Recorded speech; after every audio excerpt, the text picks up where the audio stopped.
sampai melihat pacar bertepuk tangan, memanggil satu truk minuman beralkohol 80 derajat, dan mengklaim bahwa pemuda itu hanya perlu menghabiskan seluruh truk minuman ini, maka dia bisa memaafkan kesalahan pemuda itu, dan memberikan kompensasi 2 juta kepadanya. Pemuda itu ditekan oleh pacarnya yang agresif, sampai tidak bisa mengungkapkan kesedihannya. Dalam hati berpikir bahwa dulu hanya memutuskan hubungan dengannya. Siapa sangka sekarang pacarnya justru ingin membuatnya minum sampai mati. Melihat pacarnya yang ingin membalas dendam padanya, dan sama sekali tidak mengingat masa lalu, pemuda yang putus asa hanya bisa menggigit gigi, menghabiskan minuman dalam sekali teguk. Namun karena minum terlalu cepat, tersedak dan langsung muntah di tanah. Pacarnya segera mengejeknya dengan kemampuan minum segitu, lalu mengambil botol dari truk, memberikan botol minuman untuk diminum pemuda itu, sampai memaksa pemuda itu tidak bisa berdiri, jatuh ke tanah dan muntah darah baru berhenti. Tapi pacar tidak tahu, pemuda sudah didiagnosis kanker stadium akhir. Minum alkohol saat ini adalah larangan besar, dan pemuda itu awalnya memutuskan untuk putus dengannya. Bukan karena dia tidak mencintainya cukup, tetapi karena pemuda itu mengerti, diri yang sudah terkena kanker stadium akhir, sudah tidak bisa hidup beberapa bulan lagi. Dia ingin agar tidak mempengaruhi kebahagiaan pacarnya di masa depan. Maka dia dengan tegas memutuskan untuk mengakhiri hubungan. Dan setelah meninggalkan pacarnya, dia bahkan menggunakan semua koneksinya yang terakhir, secara diam-diam membantu perusahaan pacarnya mewujudkan sebuah kontrak besar senilai 1 miliar. Sekarang pacarnya setelah mendapatkan kontrak itu, sudah menjadi bintang besar di dunia bisnis. Sementara pemuda itu menjadi pengantar makanan, ingin menjalani sisa hidupnya dengan biasa saja. Menghabiskan beberapa bulan terakhir, dia awalnya berpikir bahwa dia dan pacarnya tidak akan pernah memiliki keterkaitan lagi. Tapi siapa sangka pada hari itu saat dia pergi mengantar kue ulang tahun dia bertemu. Kenapa terasa begitu familiar? Dia adalah, saya sekarang membuka kotak. Izinkan saya memeriksa Anda sebentar. Dan juga masih melayani pelanggan. Teralihkan saat memotong kue, mengotori pakaian pacar. Sekretaris pacar segera mulai memarahi pemuda yang tidak waspada. Pemuda itu hanya bisa meminta maaf berulang kali, menyatakan bersedia untuk mengganti rugi. Namun kata-kata itu justru ditertawakan oleh pihak lain. Semua menertawakan. Dia hanya seorang pengantar makanan. Bagaimana dia bisa mengeluarkan uang untuk mengganti rugi pakaian mahal yang dipesan khusus ini? Jika dihitung dari atas ke bawah, tidak ada nilainya dibandingkan dengan satu anting Nona Jiang. Apalagi gaun malamnya. Lebih baik kita laporkan saja. Setelah dibawa ke kantor polisi, dia akan lebih kooperatif. Tidak bisa. Saya tidak bisa pergi ke kantor polisi. Sudahlah, jangan menyulitkannya lagi. Silakan pergi. Terima kasih. Tunggu sebentar. Kamu adalah Su Yuan. Lepaskan masker itu. Saya memintamu untuk melepas masker itu. Nona Jiang, berapa harga pakaianmu? Saya akan menggantinya untukmu. Dengan kondisi keuanganmu saat ini, apa yang bisa kamu gunakan untuk mengganti rugi? Su Yuan, seandainya kamu tidak meninggalkan Mohan saat itu, sekarang setengah dari Jiangxi adalah milikmu. Juga tidak sampai harus mengantar makanan. Saya sekarang, sementara ini hanya punya uang segini. Jika tidak cukup, bisa menulis surat utang. Saya akan melunasinya. Melunasi. Su Yuan, saya beritahu kamu, kamu berutang padaku, tidak akan pernah bisa dilunasi. Tapi kamu jadi seperti ini sekarang. Pantas sekali. Tuhan melihat. Yang penting kamu bahagia. Kenapa kamu masih menyimpan foto ini? Berikan foto itu padaku. Saya tanya kamu kenapa masih menyimpan foto ini? Berikan padaku. Bukan, Su Yuan.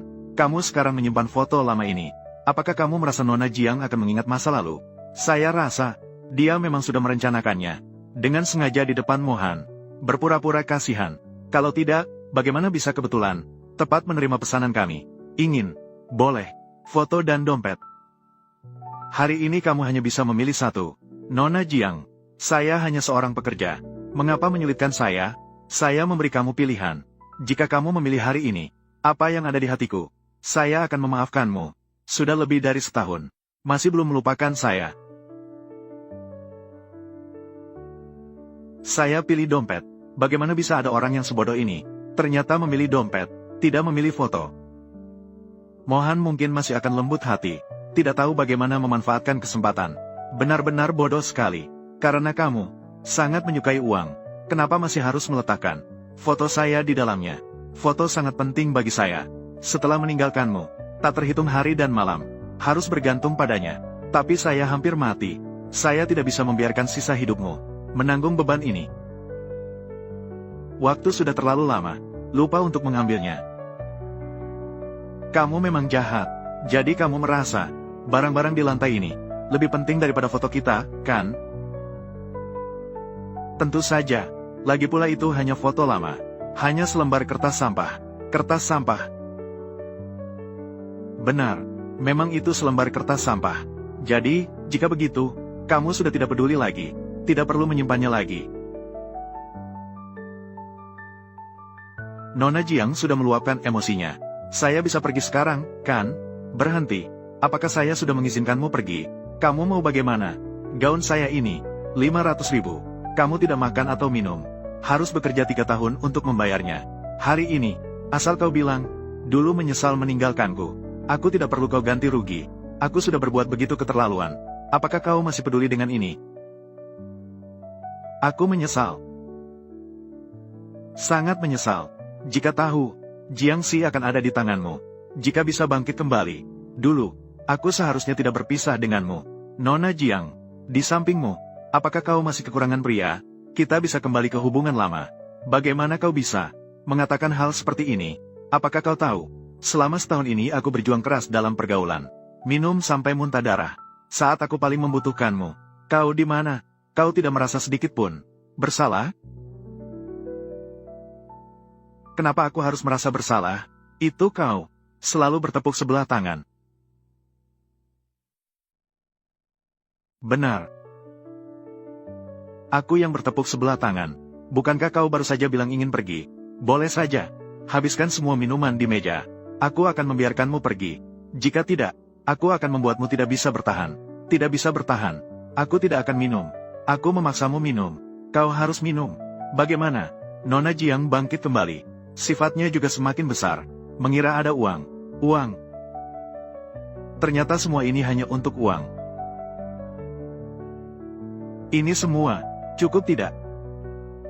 Tidak cukup. Bagaimana dengan ini? Cukup tidak? Dokter sudah bilang, saya tidak boleh minum alkohol. Masih tidak cukup. Ini semua. Cukup tidak? Dalam hidup, kita harus peka. Uang ini adalah uang yang tidak akan pernah kamu dapatkan seumur hidupmu. Iya, setelah melewati desa ini, tidak akan ada toko ini lagi. Saat ini di rumah sakit, ada sumber hati yang cocok. Biaya operasi ibumu juga harus segera diurus. Xiao Mei, meskipun bisa mengumpulkan 500.000, lalu apa yang bisa dilakukan? Anaknya menderita kanker. Siapa yang akan merawatnya nanti? Jiangxi yang terkenal. Hanya ini. Saya mau 1 juta. Masih mengira dia akan sedikit malu. Langsung meminta 1 juta. Di bawah. Saat di sekolah. Dia demi uang. Bukankah semua itu berpura-pura menderita? Mendekati Mohan. Sekarang, minum sedikit alkohol. Ini dianggap apa? Bukankah kamu baru saja bilang, dokter tidak membolehkanmu minum. Sekarang semua ini demi uang. Menjadi menghalalkan segala cara. Ada 1 juta ini. Ditambah dengan tabunganku. Tidak hanya biaya operasi ibu sudah cukup. Juga tidak perlu khawatir tentang pensiun. Siapa yang akan bermusuhan dengan uang? Su Yuan, aku benar-benar menyesal. Tidak segera menyadari siapa kamu. Sekarang sudah jelas. Juga tidak terlambat. Tunggu sebentar. Karena kamu sangat menyukai uang, maka habiskan semua ini. Aku akan memberimu 2 juta. Kenapa? Takut? Selama ada uang, berapapun aku bisa minum. Semua orang cepat ambil gambar, kirim ke grup alumni kita. Biarkan teman-teman melihat wajah aslinya. Kenapa? Baru 1 botol sudah begini. Baiklah, maka aku ingin melihat seberapa banyak kamu bisa minum hari ini. Dia sudah stadium akhir kanker lambung. Jika terus minum seperti ini, akan ada masalah. Angkat teleponnya. Dia sudah minum sampai begini. Sudah tidak bisa minum lagi. Kalian berdua. Lagi pula kalian pernah saling jatuh cinta. Kamu biarkan dia pergi saja. Jangan sampai ada yang celaka. Ketika dia putus denganku, aku menangis memohon padanya. Jangan tinggalkan aku. Aku sudah melepaskannya. Siapa yang akan melepaskanku?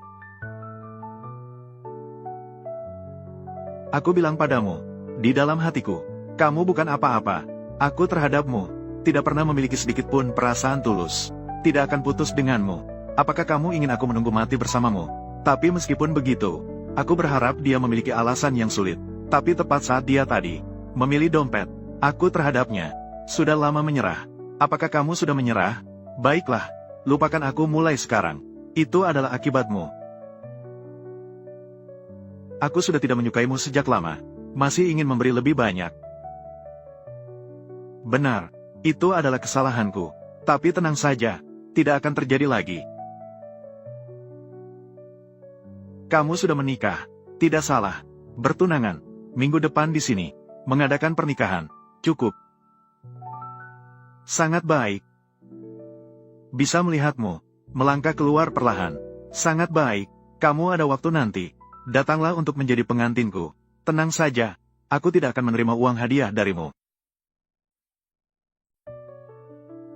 Minumlah botol anggur ini. 2 juta ini. Anggap saja ini sebagai amplop merah dariku. Kamu masih lembut hati.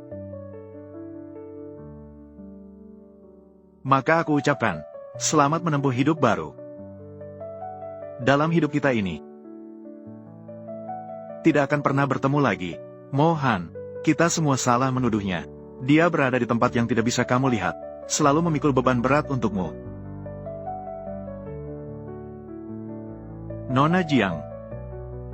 Sekarang aku bisa pergi, kan? Pergi. Sudah sampai muntah darah. Masih memikirkan uang, ya? Dulu, bagaimana dia memperlakukan Mohan? Sekarang, ya, itu adalah balasannya. Bukankah itu hanya muntah sedikit darah? Berpura-pura seperti penampilan yang menyedihkan. Suyuan, kau baik-baik saja, kan? Sue Jiao, kenapa kau datang? Apakah kau tahu? Saat itu, dia mengorbankan hidupnya demi mendapatkan investasi dari Tianqiong Teknologi. Apa yang kau bicarakan?